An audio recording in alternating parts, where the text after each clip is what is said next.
የህወሓት አመራሮችና እነዚህ ጀነራሎቹ ቲዲኤፍን የሚሉት የጦርነት ሜንታሊቲ ውስጥ ነው ያሉት። አሁን ህወሓት ጦርነት ወደ መሀል ከተማ ነው አይደል? እንግዲህ ዞሮ መቼም ስልጣን ለመያዝ ነው።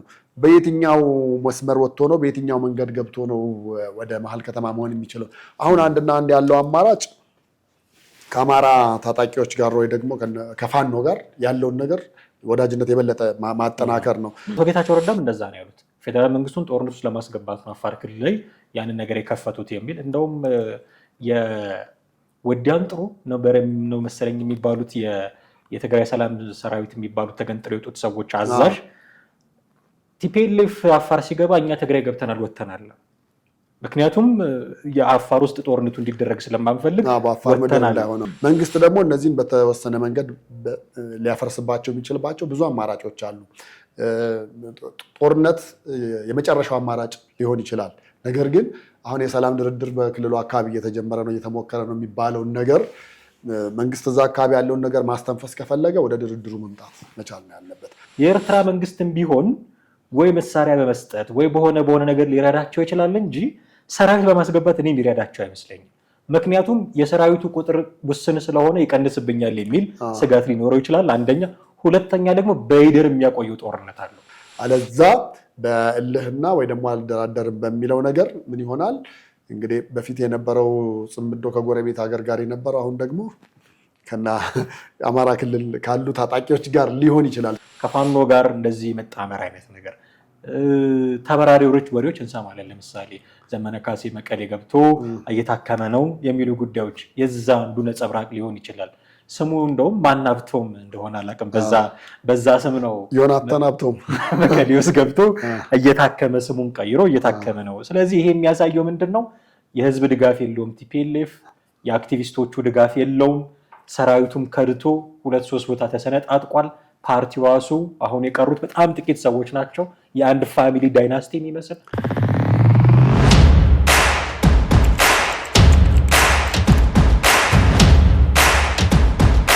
ሰላም ጤና ይስጥልን ውድ ቤተሰቦቻችን እንዴት አላችሁ? ዘኢትዮጵያን እየተከታተላችሁ ነው። ወቅታዊ ፕሮግራማችን ላይ እንገኛለን። ቴዎድሮስ ካሳና ማህደገፋንን መቀሌ እንዴት ነው ያለችው? ሰሞኑን በጣም ጸጥታ ይታይባታል፣ ጎዳናዎች ረጭ ብለዋል የሚሉ መረጃዎችን እየሰማን ነው። አሁን ካለው ወቅታዊ ሁኔታ ጋር እሱን አያይዘን እናነሳለን። እስከ ፕሮግራማችን ፍጻሜ ድረስ አብራችሁን ቆዩ። እንዴት ነህ ቴዲ? እንዴት ነህ? አለን። የዚህ የትግራይ ክልል ነገር በጣም አሳሳቢ እየሆነ ነው። በተለይ ወደ አፋር ክልል ዘልቆ ገባ ከተባለ በኋላ የህወሓት ሰራዊት አሁን መቀሌ ውስጥ ያሉ ነገሮች እንደ ወትሮ አይደሉም የሚሉ ጉዳዮች እየተነሱ ነው። ቅድም አንድ መረጃ ስናነብ ነበረ። በጠዋት የወጣ አንድ መረጃ መቀሌ በጣም አስፈሪ ጸጥታ ውጧታል የሚሉ መረጃዎች እየሰማን ነው። እንደውም አንዳንድ ባንኮች የትኞቹ ባንኮች እንደሆኑ በስም ባይጠቀሱም አንዳንድ ባንኮች በገንዘብ እጥረት የተነሳ ምክንያቱም ሰው በጣም ፓኒክ እያደረገ ነው እያወጣ ነው ገንዘቦች እና በገንዘብ እጥረት የተነሳ ለመዘጋት ወይ እየተዘጉ ያሉ እንዳሉ እየተነገረ ነው። የሸቀጣሸቀጥ ዋጋም ጨምሯል። ህዝቡ ፍርሃት ላይ እንደሆነ፣ ወጣቶች እየተሰደዱ እንደሆነ ብዙ ይነገራል።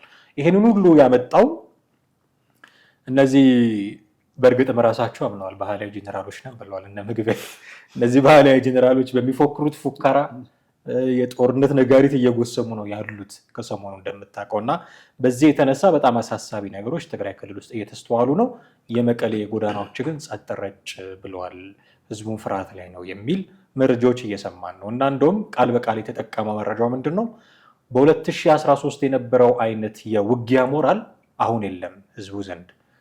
ሽሬ አካባቢ የተሰበሰቡ አሉ የህወሓት አዛውንቶች፣ እነሱ ካልሆኑ በስተቀር ይህንን አጀንዳ የሚያራምዱት ህዝቡ ጋር ይሄ ስነ ልቦና አሁን የለም፣ ጦርነት የሚፈልግ ህዝብ አይደለም የሚል መረጃ ነው ስናነብ የነበረውና እንዴት ነው መገምገም የምንችለው በተለይ የመቀሌ ከተማ በዚህ ደረጃ እንቅስቃሴ አልባ መሆኗል? እሱ ምንም ጥያቄ የለውም። ምን አሁን በጦርነቱ ተጀመረ ከተባለ ወዲህ እዚህ አዲስ አበባ የነበሩ ግን ወደ መቀሌ የሄዱ ልጆች ጋር ደውዬ ነበረ። የሚነግሩህ ነገር ጥሩ ድባብ እንደሌለ ነው እዛ አካባቢ። የባንኮች እንቅስቃሴ፣ ምግብ፣ ሸቀጣሸቀጥ ጉዳዮች ዋጋ ከዕለት ወደ ዕለት እየጨመረ እሱ ብቻ እንዳይመስልህ ወደ አዲስ አበባ የሚመጡ ተጓዦች ቁጥር ከመጨመሩ የተነሳ የኢትዮጵያ አየር መንገድም ወረፋው በጣም ከፍተኛ ነው። በጣም ከፍ ዋጋም የተወሰነ ጭማሪ በእርግጥ በሳምንት ውስጥ የነበሩት በረራዎችም በቁጥር የበለጠ እንዲጨምሩ እየተደረገ አሁን የኢትዮጵያ አየር መንገድ እሱ ምናልባት ከቢዝነስ አንግል አስቦት ያን ሊሰራው ይችላል። ነገር ግን እዛ አካባቢ ያለ ሰው አብዛኛው እየወጣ ነው። በምንም አይነት መንገድ ብቻ መውጣት እንፈልጋለን ነው የሚለው። ነገሩ እውነታም አለው። ምክንያቱም በ2013 የተነሳውን ጦርነት ላይ ከዛ በኋላ እንደው ድጋሚ ወደዛ ነገር ውስጥ ይገባል ተብሎ በፍጹም የማይታሰብ ነገር ነበረ። ምክንያቱም ትንሽ የፕሪቶሪያው ስምምነት እፎይታ ሰጥቷቸዋል። ቢያንስ ጥይት የማይሰሙበት የነበረበት ነገር ነበር። ነገር ግን አሁን ከነ ጀነራል ምግበይ ጋር ተያይዞ የሚነሳ ነገርም አለ። እነሱ ናቸው ወርቁን እየሸጡ ያሉት ነው። ያው እነሱ ለገበያቸው ሲሉ ነው። በሌላም በኩል ደግሞ ባለፈውም ሳምንት በተወሰነ መንገድ ለማንሳት እንደሞከር ነው እጃችንን የምንሰጥ አንድ በአንድ ይጨርሱናል፣ ይበቀሉናል የሚል ነገር አመጡ።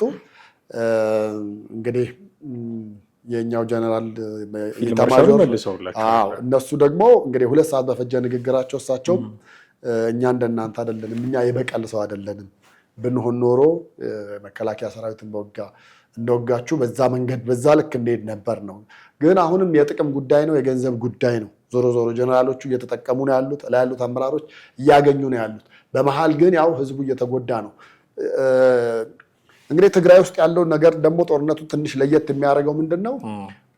ኢቨን ወጣቶች ከዛ ከተማ እንዳይወጡ ነው የሚደረገው። ታውቃለህ፣ እድሜ ገደብ ተቀምጦ ከዚህ እድሜያቸው እስከዚህ ድረስ ያለ መንቀሳቀስ አትችሉም ተብለው ከዛም እንዳይንቀሳቀሱ ነው። ወደ የትኛውም ከተማ ወደ የትኛውም አጎራባች ከተሞች በተለይ ወደ አዲስ አበባ በፍጹም መምጣት እንዳይችሉ ነው የሚደረገው እና እነዚህ ነገሮች በጣም አካባቢው ስጋት እንዲያጭር ምክንያት ሆኗል። እንደ አንድ ምክንያት የሚያነሱት አለ። አሁን ለምሳሌ ባለፈው አፋር መግባታቸውን ለምንድን ነው አፋር የገባችሁት ሲባል እንደ ለጌታቸው ረዳ ታዲያ እያዘጋጁት ያሉት ነገር ምንድን ነው? የእነሱ ሰራዊት እየተዘጋጀ ሲኖር እኛ ደግሞ በምን ያህል ፐርሰንት እየተዘጋጀን እንደሆነ በዚህ መንገድ ማሳወቅ እንፈልጋለን ከሚል እንደሆነ እንደተነሱ ይገልጻሉ። ያም ሆነ ግን ያው እኔ የሁለቱ ዝሆኖች ግጭት ምንድን ነው የሚባለው? ሳሩን ነው የሚጎዳው ነው። አዎ። ስለዚህ ህዝቡ በዛ መንገድ እንደዛ ነው የሚጎዳው እና አሁንም ህዝቡ የሆነ እርምጃ ካልወሰደ ከዚህ ጦርነት አረንቋ ውስጥ መውጣት ይችላሉ ብዬ አላስብም። ሰዎቹ ስል የህወሓት አመራሮችና እነዚህ ጀነራሎቹ ቲዲኤፍ ነን የሚሉት የጦርነት ሜንታሊቲ ውስጥ ነው ያሉት። አሁን ሊትራሊ ስፒኪንግ እንደዛ ነው ማለት የምንችለው። ምክንያቱም የሚጠቀሟቸው ቃላት በነገራችን ላይ አቶ ገብሩ አስራት የኤንቢሲ ላይ ቆይታ ነበራቸውና አክሱም ላይ የተደረገው የጀነራል ምግበይ ኃይለ ብርጋዴር ጀነራል ምግበይ ኃይለ ንግግር በቀጥታ የጦርነት አዋጅ ነው ብለው እሳቸው እንደው ፈርጀውታል። እንዲህ አይነት ሜንታሊቲ ውስጥ ነው ያሉት። የሚናገሯቸው ንግግሮች ዛቻዎች ናቸው። ፌዴራል መንግስቱን የሚያስቆጣ ነው። እንደውም አንድ መናኸሪያ ሬዲዮ ላይ ይመስለኛል አንድ ሰው ይህንን የአፋር ክልል መግባታቸውን አስመልክቶ ሀሳብ እንዲሰጡ ተጋብዘው እያደረጉ ያሉት ፌዴራል መንግስቱን ፕሮቮክ ማድረግ ነው፣ ወደ ጦርነቱ መጋበዝ ነው ያዙት። ልክ የኤርትራ መንግስትን ሮኬት ተኩሰው ጋብዘው አስገብተውታል የሚል ናሬሽን አለ አይደል? ልክ እንደዛ ፌዴራል መንግስቱን አቶ ጌታቸው ረዳም እንደዛ ነው ያሉት። ፌዴራል መንግስቱን ጦርነቱ ውስጥ ለማስገባት ነው አፋር ክልል ላይ ያንን ነገር የከፈቱት የሚል እንደውም የወዲያን ጥሩ ነው መሰለኝ የሚባሉት የትግራይ ሰላም ሰራዊት የሚባሉት ተገንጥለው የወጡት ሰዎች አዛዥ ቲፒኤልኤፍ አፋር ሲገባ እኛ ትግራይ ገብተናል ወጥተናል፣ ምክንያቱም የአፋር ውስጥ ጦርነቱ እንዲደረግ ስለማንፈልግ ወጥተናል የሚል ነገር ተናግረዋል። እነሱ በወጡበት ቅጽበት እነዛ ገብተው ያንን ነገር መፈጸማቸው የፌዴራል መንግስቱን እዚህ ነገር ውስጥ ለማስገባት ሆን ብለው እያደረጉት ያለ ነገር ነው የሚል ትንተና ነው ሲሰጥባቸው የምንሰማው። ስለዚህ ሰዎቹ የጦርነት ሜንታሊቲ ውስጥ ናቸው። አንድ በል ሁለተኛ፣ ምንም እንኳን ውሸት ቢሆንም ስሌማን አባይ የግብፅ የአባይ ጉዳዮች ላይ ምናምን የሚጽፈው ጋዜጠኛ ጎበዝ ልጅ ነው። በነገራችን ላይ ተመልካቾቻችን የእሱን የፌስቡክ ገጽ ቢከታተሉ ምስራቅ አፍሪካ ያለውን ወይ ደግሞ አባይ ወንዝ ላይ ያለውን የጂኦፖለቲክስ ጉዳይ በደንብ ጥሩ ምስል ያገኛሉ ብዬ ያስባለሁ። ፋክት ቼክ ለማድረግ ያወጣውን አንድ ዘገባ እያየው ነበር። ድሮን መተን ጥለናል ብለዋል ቲፒኤልኤፎች። ያን ምስል ከጎረቤት ሀገራት ምስል ወስደው ነው እኛ እንደዚህ ያደረግን ብለው የሚያሰሩት እና እንዲህ የጡበቅ መተን ትዝ ይላል ንግድ ባንክ ጋር እየተነሱ እዚህ ከተማ ገባን ምናምን የሚሉት አሁን ደግሞ ድሮን እያሳዩ መተን ጥለናል ማለት ጀምረዋል። ስለዚህ የጦርነት ሜንታሊቲ ውስጥ ናቸው እነዚህ ሰዎች። ከዚህ አይነት ነገር መቼ እንደሚለቀቁ አናውቅም። ችግሩ ምንድነው? አሁን 2003 ላይ እንደነበረው አይደለም። ምክንያቱም የህዝብ ድጋፍ አሁን የላቸው። የህዝብ ድጋፍ ብቻ አይደለም፣ የምሁራን ድጋፍ የላቸው። የትግራይ ምሁራን ስብስብ ህዝቡ ጦርነት በቃኝ ማለት አለበት የሚል መግለጫ አውጥቷል። እንደውም አስቸኳይ መግለጫ። አክቲቪስቶቻቸው ከነሱ ጋር አይደሉም ብዙዎቹ። አንድ የቀረው ስታሊን እሱ ነው። አንዴ ሻቢያ አንዴ ህዋት እያለ በሁለት በኩል ሲያተሰጡ የምናየው እሱ ነው። ስለ ፋኖ ሲደሰኩር አንድ ላይ ሊሆኑ ይችላሉ ብሎ ሲያወራ ምን ሰማው እሱን ብቻ ነው። ያኔ ጦርነት ባህላዊ ጨዋታችን ነው ያለው አሉላ ሰለሞን አሁን ጦርነት በቃን እያለ። እነዚህ ሰዎች እንደውም አንድ ዘገባም ሰርተንበታል። መተዳደሪያ ከሌላቸው መተዳደሪያቸው ጦርነት ከሆነ እንክፈትላቸው ሌላ መተዳደሪያ እስከማለትም ደርሰዋል። በዚህ ደረጃ እስከምን። ስለዚህ አሁን ድጋፍ የሚሰጣቸው እንደ 2013ቱ በልበል የሚላቸው ሰው ቁጥሩ በጣም ቀንሷል። እንደው አሁን ከኤርትራ ጋር ጽምዶ ሊፈጥረዋል ይባላል። የኤርትራ መንግስትም ቢሆን ወይ መሳሪያ በመስጠት ወይ በሆነ ነገር ሊረዳቸው ይችላል እንጂ ሰራዊት በማስገባት እኔ የሚረዳቸው አይመስለኝም። ምክንያቱም የሰራዊቱ ቁጥር ውስን ስለሆነ ይቀንስብኛል የሚል ስጋት ሊኖረው ይችላል። አንደኛ። ሁለተኛ ደግሞ በይደር የሚያቆየው ጦርነት አለው። ተሳክቶላቸው አሁን የሚሉት ነገር ተሳክቶላቸው መንግስትን ቢያሸንፉ በይደር የሚቆየው ጦርነት ከራሱ ከቲፒኤልኤፍ ጋር የሚደረግ ነው። ይሄ ሁሉ የሚያደርጉት ነገር ስለሆነ ብዙ እንትን የሚለን አይደለም። ስለዚህ መቆጠብ ይፈልጋል። በቲፒኤልኤፍ እንትን ነው ኤክስፔንስ ነው ጦርነቱን ማሸነፍ የሚፈልገው ምናምን። ስለዚህ የሚደግፈው አካል የለም። ከዚህ በፊት ጠቅላይ ሚኒስትሩ ሲሉ እንደነበረው እንኳን የእኛን የውስጥ ጉዳይ ይቅርና በድንበር ለድንበር የሚደረጉ ውጊያዎችን እንኳን ብናይ የምዕራባውያን ሀገራት ትኩረት ቀንሷል። ምክንያቱም የነሱ ጉዳይ አሁን የት ነው? ዩክሬን፣ ሩሲያ ዩክሬን፣ ጋዛ ላይ ምናምን ነው ትኩረታቸው። ወደዚህ ዞር ብሎ የሚያዩበት አይን የላቸውም የሚል ዓለም አቀፍ ትንታኔዎችም ደግሞ ይሰጣሉ። ስለዚህ አሁን ተነጥሎ ብቻውን ያለበት ሁኔታ ላይ ነው ያለው። አሁን የምንሰማው ግን ከዚህ በፊት በነበረው ፕሮግራማችን እንዳልነው ከፋኖ ጋር እንደዚህ መጣመር አይነት ነገር ተበራሪ ወሬዎች እንሰማለን። ለምሳሌ ዘመነ ካሴ መቀሌ ገብቶ እየታከመ ነው የሚሉ ጉዳዮች የዛ አንዱ ነጸብራቅ ሊሆን ይችላል። ስሙ እንደውም ማናብቶም እንደሆነ አላውቅም። በዛ ስም ነው ዮናታን ሀብቶም መቀሌ ውስጥ ገብቶ እየታከመ ስሙን ቀይሮ እየታከመ ነው። ስለዚህ ይሄ የሚያሳየው ምንድን ነው? የህዝብ ድጋፍ የለውም ቲፒኤልኤፍ፣ የአክቲቪስቶቹ ድጋፍ የለውም። ሰራዊቱም ከድቶ 2-3 ቦታ ተሰነጣጥቋል። ፓርቲው ራሱ አሁን የቀሩት በጣም ጥቂት ሰዎች ናቸው። የአንድ ፋሚሊ ዳይናስቲ የሚመስል አድዋ ወይ ሸሬ ወይ አክሱም አካባቢ ያሉ ሰዎች የነሱ ስብስብ ነው ያለው። ስለዚህ መንምኖ ትንሽ ነው የቀረው። ይሄኛውን ጉድለቱን ግን ለመሙላት ነው ከነ ፋኖም ጋር ከነ ምናምን እንደው እነ ዘመነ ካሴንም እነ ምሬ ወዳጆንም መቀሌ ድረስ እየጋበዘ ከዚህ በፊት እኮ ይባል ነበር አይደል? ምሬ ወዳጆም ሄዶ ታከሞ መጥቷል የሚል አሁን እየተደጋገመ መጣ ይሄ ነገር። የቀሩት ብርጋዴር ጀነራል ተፈራ ብቻ ናቸው እና እንደውም እሳቸውም መንገድ ስላልተመቻቸ ነው እንጂ ሊሄዱ ነበር እያለ ኤርሚያስ ለገሰ ሲያወራ ሰምቼዋለሁ። ይሄ ሁሉ ከፋኖ ጋር የሆነ ጥምረት ለመፍጠር መጣራቸው ከዙሪያቸው ያለው ድጋፍ ከመቀነሱ ጋር ይያያዛል የሚል ብዙ ትንታኔ የሚሰጠባቸውም አሉ። በእርግጥም ግን መቀሌን ጭር ያስባለ የጦርነት ድባብ እንዲፈጠር ያደረገ የጄኔራሎቹ የጦርነት ሜንታሊቲ ግን በእርግጥም እንዳለ ነው የምናየው አለ። ባንኮች ስራ አቁሟል የሚለው እንደውም ባለፈው ሳምንት ነበረ። በተለይ የግል ባንኮች ከገንዘብ እጥረት ጋር በተያያዘ ከዛ ውጭ ደግሞ የገንዘብ መጠን የምታወጣውንም ገንዘብ መጠን ራሱ መቀነስ አይነት ነገር። ምክንያቱም አሁን ቴክኖሎጂ ነው፣ እጅህ ላይ ነው ስልክ ያለው። ነገር ግን ገንዘብ ስልክ ላይ ሆኖ ማውጣት አትችልም። ቦታው ከሌለ ማውጣት ስለማትችል እነዛ ነገሮች የተገደቡበት ነገር አለ እና የከተማዋን ጭርታ የፈጠረው ይሄኛው የጦርነት ድባብና እንደው በስፍራው ላይ ድጋሚ ጦርነትን የመቀስቀስ ሁኔታ ነው። ግን አሁንም እንደሚባለው እንግዲህ ከፋኖ ጋር ካልሆነ ህወሓት ከነጭራሹ ያበቃለታል ብለህ የምታስብበት ደረጃ ላይ ነው ያለው። ምክንያቱም ብዙዎቹን ነገሮች አንተ በተወሰነ መንገድ ጠቅሳቸዋል። ለምሳሌ ኤርትራው ሙሉ ለሙሉ ሊረዳቸው አይችልም። ምናልባት መሳሪያ ትጥቅና ስንቅ ከማቀበል በዘለለ ያን ያህል ጉልበት ኖሮት ሊያግዛቸው አይችልም። ሁለተኛም ደግሞ ህወሓት ጦርነት ወደ መሀል ከተማ ነው አይደል እንግዲህ ዞሮ መቼም ስልጣን ለመያዝ ነው። በየትኛው መስመር ወጥቶ ነው በየትኛው መንገድ ገብቶ ነው ወደ መሀል ከተማ መሆን የሚችለው? አሁን አንድና አንድ ያለው አማራጭ ከአማራ ታጣቂዎች ጋር ወይ ደግሞ ከፋኖ ጋር ያለውን ነገር ወዳጅነት የበለጠ ማጠናከር ነው። መንግስት ደግሞ እነዚህን በተወሰነ መንገድ ሊያፈርስባቸው የሚችልባቸው ብዙ አማራጮች አሉ። ጦርነት የመጨረሻው አማራጭ ሊሆን ይችላል። ነገር ግን አሁን የሰላም ድርድር በክልሉ አካባቢ እየተጀመረ ነው እየተሞከረ ነው የሚባለውን ነገር መንግስት እዛ አካባቢ ያለውን ነገር ማስተንፈስ ከፈለገ ወደ ድርድሩ መምጣት መቻል ነው ያለበት። አለዛ በእልህና ወይ ደግሞ አልደራደርም በሚለው ነገር ምን ይሆናል እንግዲህ በፊት የነበረው ጽምዶ ከጎረቤት ሀገር ጋር የነበረው አሁን ደግሞ ከና አማራ ክልል ካሉ ታጣቂዎች ጋር ሊሆን ይችላል ጽምዶ እና እነዛ ነገሮች እየሰፉ ስለሚሄዱ ነገሮች በዛ ደረጃ ወደፊት እንደሚፈራው እንደሚሰጋው ሳይሄዱ መንግስት እዛ ጋር ቢያስቆመው ጥሩ ነው በድርድርም በምን። ከዛ ውጭ ግን ከሆነ ዝም ከተባለ ይሄ ጽምዶ እንደ ቀላል የሚታይ አይደለም። እያደር ነው ያው የነገሮችን ተጽዕኖ የምታውቀው በነገራችን ላይ እያደር ነው። በአንድ ጀንበር ላይ ይታወቅ ይችላል። ነገር ግን እየጨመረ መጥቶ ታጣቂ ኃይልም ሊያበዛ ምን ሊያደርግ ምናምን የሚችልበት መንገድ ስለሚኖር ህወሓት መንግስት እዛ ጋር ብሎክ ማድረግ አለበት ብዬ አስባለሁ። ያው ነገሩ የክልል ጦርነት እንዲሆን በተወሰነ መንገድም ለምሳሌ ከአፋር ጋር በነበረው የክልል ጦርነት የሁለቱ ክልሎች ጦርነት ለማድረግ ያስመሰሉ ነገሮችም አሉ።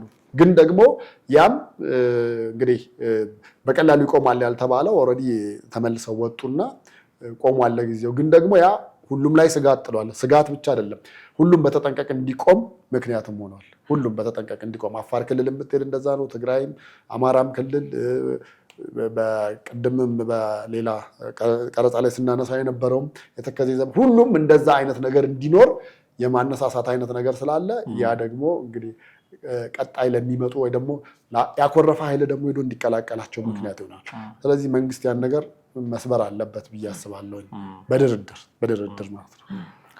እንደው ምናልባት የመውጫ ሀሳብ እንዲሆንም ሌላ አንድ እነዚህ ሰዎች ጦርነት ውስጥ መሆናቸውን ትግራይ ክልል ስጋት ውስጥ መሆኗን የሚያሳየው የተቀበሩ መሳሪያዎቻቸውን ማውጣት ጀምረዋል። እንደምታውቀው ይህን አስመልክቶ ሲሰጡ ከነበሩ ሀሳቦች እኔ የገዛሁት ሲቀበሩ ያሳየን አካል የለም። ያየ አካል የለም እኮ አይደለም፣ አይቷል። ያሳየን አካል የለም፣ ፎቶ ያነሳ አካል የለም አይደለም፣ ፎቶውን ያጋራን ሼር ያደረገን አካል የለም። ምንድነው የሚያሳየው? ይሄ ምንድነው መሳሪያዎቹ ሲቀበሩ በነበረበት ጊዜ የነበረው ሜንታሊቲ ያ የአንድነት ሜንታሊቲ ነበረ። ህወሓት እንዳሁኑ አልተፈረካከሰም ነበረ፣ ገመና ይሸፋፈኑ ነበር። አሁን ግን ስለተከፋፈሉ ቆፍረው ሲያወጡ ፎቶ ያነሱ ሰዎች ማጋራት ጀመሩ። ስለዚህ አሁንም ቢሆን በቃ ህወሓት ጀርባውን ማመን የሚችልበት ሁኔታ ላይ አይደለም ያለው የሚለውን ነገር እንድትገዛው ያደርጋል። እና ሰዎቹ በእርግጥም በቃ ጦርነት ደግሞ ያወጧቸው መሳሪያዎች እንዴት እንደሆነ አላውቅም። ከአንድ ወይ ከሁለት የድሮን ተኩስ ያመልጡ እንደሆነ እርግጠኛ ሆኜ መናገር አልችልም። እና ያወጧቸው በክሬን በደንብ ቆፍረው ያወጧቸው መሳሪያዎች አሉ ፎቶዎች ላይ እንደሚታዩት። እነሱ ግን ከድሮን እይታ ውጭ የሚሆኑ አይደሉም። እንደምታውቀው የሆነ ቦታ ወይ ተሽከርካሪዎች ናቸው ገፍተው ወስደው ሊተኩሱባቸው ነው። በምን ያህል ርቀት የመከላከያ ሰራዊትን ወይ ሌላውን እንደሚያገኙ አላውቅም። እነሱ መሳሪያዎቹ ግን በቀላሉ የሚገኙ ናቸው። በማታው ሁሉ ሊመቱ የሚችሉ ናቸው። አሁን ባለፈው በድሮን ተመታን የሚል ክስ አቅርበዋል። አፋር ክልል ሲገቡ ሌሊት ነው የተደረገው ያ ነገር። በመናቅ የሌለባቸው ጉዳይ ጠቅላይ ሚኒስትሩም ከዚህ በፊት እንደ ትልቅ አፕግሬድ እንዳደረገ አካል ሲናገሩ ሌሊት መዋጋት እንችላለን ብለው ቃል በቃል ሊናገሩ ነበረ። ታስታውስ ስለ መከላከያ ሪፎርም ሲያወሩ እና ሌሊት መዋጋት የሚችል መንግስትን ነው የሚገጥሙት። እዚህ መሳሪያዎቻቸውን እንደው ድንኳን አልብሰን አስቀምጠናል ብለው እንኳን ቢያስቀምጧቸውና ቢተኙ የሚያርፉበት አይነት ሁኔታ የለም። አንድ ድሮን ልከው የሚያፈርሱት በቃ ዶጋመድ የሚያደርጉት ነው። አሁን እነዛን መሳሪያዎች መንግስት ወስዶ ይጠቀምባቸዋል የሚል እምነት ሁኔቱን ለመናገር የለኝም። ከዛ በጣም በብዙ እጥፍ የተሻሉ መሳሪያዎች ይኖሩታል ብዬ አስባለሁ። የሚጠቁመን ግን መሳሪያ ቆፍሮ ሲያወጣ ፎቶ አንስቶ የሚያጋራበት የራሱ ሰው አለው። አሁን ቲፒኤልኤፍ የራሱ ሰው ነው፣ ግን ምስጢሮቹን የሚያጋራበት ሰው አለው። በቃ አሁን ጀርባውን ማመን የሚችልበት ሁኔታ የለም። ከዚህ በኋላ እኔ ተመልሶ እንደውም ዛሬ በተወሰነ ሁኔታ ትንሽ ተለሳልሰሃል እንጂ ባለፈው ህወሓት ከነጭራሹ ሊጠፋ አይችልም ብለህ አስረግጠ ስትነግረኝ ነበር። ያ ሁኔታ ከቀን ወደ ቀን እየተሸረሸረ የመጣ ይመስለኛል። ህዝብ እየደገፈው አይደለም፣ ሰራዊቱ እየተበተነበት ነው፣ ሚስጥሩን አሳልፎ የሚሰጥበት ሰው እየመጣ ነው። ከዚህ በኋላ ህወሓት ያለው የነ ደብረጽዮንና የነ ሞንጆሪኖ ጭንቅላት ውስጥ ነው የሚሆነው። አሁን የቀረው እንደው ብልጥ ቢሆን እኔ ጦርነት እንዳይኖር ማድረግ ቢችል ጦርነት እንዳይኖር ማድረግ ስሙን ቀይሮ ፓርቲ ቢሆን ምናምን። አሁን በቲፒኤልኤፍ መጥቼ ልመዝገብ ቢል አይችልም፣ ከነጨራሹ ተሰርዟል። እንደምታውቀው ያኔ አሸባሪነቱ ሲሰረዝለት ለሌላ ፓርቲ ያልተደረገ ህግ ወጥቶ ነው እንደገና ይመዝገብ የተባለው። እሱን እድል መጠቀም ሳይችል ቀርቶ በምርጫ ቦርድ ተሰርዟል። እንደምታውቀው ስሙን ቀይሮ የሆነ ሪፎርም አድርጎ መጥቶ ካልተመዘገበ በስተቀር ህወሓት የሚባል ነገር ከዚህ በኋላ ሰርቫይቭ ለማድረግ ይቸግረዋል ብዬ ነው ማስበው። ግን ብልጥ ቢሆኑና ያንን ቢያደርጉ የተሻለ ነው የሚሆኑ። ያ ካልሆነ ግን እንደው ብልጥ ሆነው ጦርነትን ካላስቀሩ አንድ ጦርነት ከጀመሩ ከነጨራሹ እንደው ሰርቫይቭ የሚያደርጉ አይመስልም። እኔ ደግሞ በጣም እኔ አሁን ልንገርህ ህወሓት በጦርነት በአንድ በኩል የተካነ ነው ብለህ የምትልበት መንገድ ምን መሰለህ? ጦርነት ሲጀምር መጀመሪያ እንዳለ ጉልበቱን ማሳየት አይደለም የሚፈልገው፣ ቀስ በቀስ ነው። አሁን ከዚህ በፊት እንግዲህ እኛ ልክ የፕሪቶሪያው ስምምነት እንደተፈረመ ምንድን ነበር ስንል የነበረው? አንደኛው ትጥቅ መፍታት ነበራል። እነዛ ትጥቅ ተብለው የወጡት እንዳለ መሳሪያዎችን ስታያቸው አብላጫዎቹ አሮጌ ናቸው። ከደርግ ጋር ሲዋጋ በነበረ ወቅት መጋዘን ውስጥ የነበሩ ናቸው አውጥቶ የሰጠው። ለምን ከዛ ወዲህ እንደዚህ ያሉ መሳሪያዎች አሉ ምናምን ብለህ የድሮ ሩሲያ ሰራሽ ምናምን መሳሪያዎችን ነበር የምታየው። አሜሪካ በተወሰነ መንገድ ሰጣቸው። አሁን የታጣፊው ክላሽ ምናምን ያን ጊዜ ደርግን ሲያሸንፉ የነበረበት እሱን ሁሉ እኮ ማየት ችለናል። አሁን ከዛ ወደዚህ የመጣ ቴክኖሎጂ ያመጣቸው በጣም አሪፍ ዘመናዊ የተባሉ መሳሪያዎች፣ ተኳሹ የተወሰነ መንገድ ነው የሚጠበቅበት። ከዛ ውጭ ግን መሳሪያው ራሱ ነው ኢላማ ማስገባት፣ ሌሎች ነገሮች እነዛን ሁሉ ታጥቀው ነበር። በተወሰነ መንገድ ምን ላይ ለማሳየት ሞክረዋል። የእነሱ ልዩ ኃይል የተባለው በዛ ለማሳየት በተወሰነ መንገድ ተሞክሯል። ከዛ ውጭ ከስምምነቱ ከፕሪቶሪያ ስምምነት በኋላ የወጡትና የተሰጡ መሳሪያዎች እነዛ የደርግ ጊዜ የነበሩ ናቸው። እንደውም ማነው አዜብ መስፍን ትሆን አንድ የነሱ ሰው ምን ብሏል? ይሄን ያህል ቦምብ ማድረክን ተብሎ ተሰብስበው የኛዎቹ ሲያሳዩ እንደ ይሄ እኮ እኛ እዛ በረሃ ያለን እሳት አልቀጣጠል ሲል የምናያይዝበት ቦምብ ነው እንጂ ቦምብ አይደለም። በቃ ኦልሬዲ አየህ ምን ያህል ዘመናዊ ውስጥ እንደገቡ። እንደገና ደግሞ አንድ መርሳት የሌለብን ምንድን ነበረ ኢትዮጵያ ውስጥ እዚህ የነበረው ደብረ ዘይት የነበረው እኮ የመሳሪያ መገጣጠሚያ ማምረቻ የተባለው እኮ ቀን ሲመረትበት ውሎ ማታ ጉዞ ወደ መቀሌ አዲግራት ነበር። እዛ ነበር እንዲቀመጥ የተደረገው።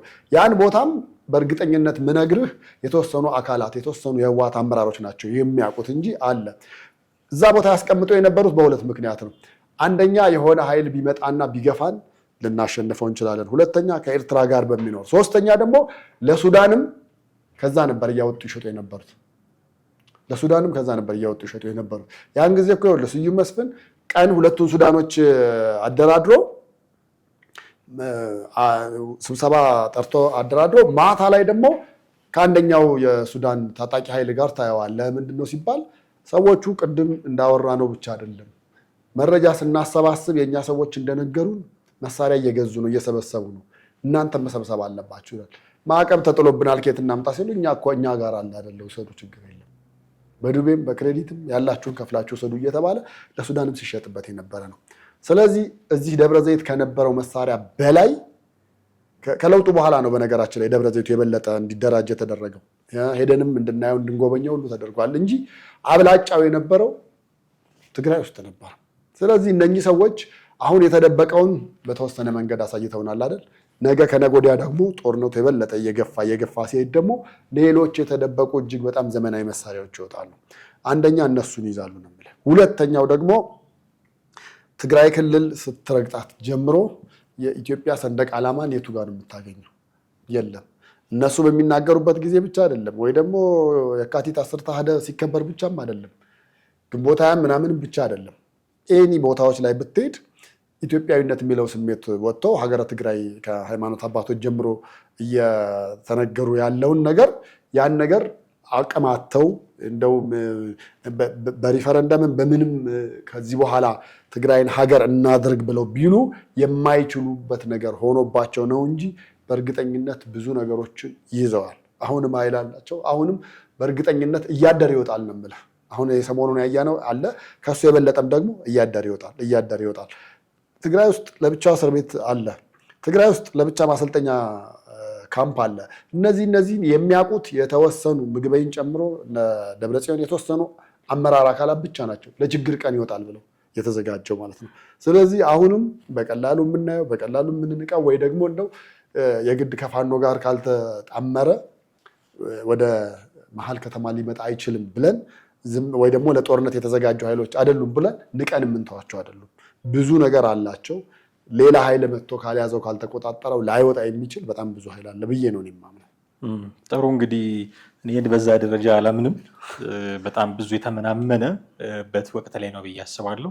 ብልጥ ሆኖ ጦርነት ካላስቀረ በእኔ አመለካከት ጦርነት የሚጀምር ከሆነ ምናልባት የመጨረሻው ሊሆን ይችላል ብዬ ነው የማስበው።